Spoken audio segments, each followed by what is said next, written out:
Жаңа жылға дайындық. Дүкенде шырша, ойыншықтар аламыз.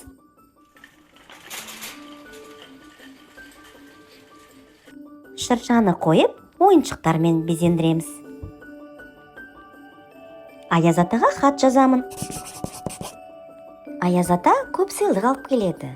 Сыйлық алу үшін тақпақ айтып, би билеп, ән айту керек. Мен тақпақ, ән және тілек дайындап қойдым. Тамаша, тамаша, шыршамыз тұр жараса. Басында әсем жұлдызы, көз тоймайды қараса. Аяз ата ақсақалды, ақ таяқты паната, асып өтіп асқар тауды, жеттің бізге таната. Келді міне жаңа жыл, шаттық сыйлап әр үйге, жаңа бақыт, жаңа нұр, үлкен кіші сәбиге. Жаңа бақыт, жаңа нұр, үлкен кіші сәбиге.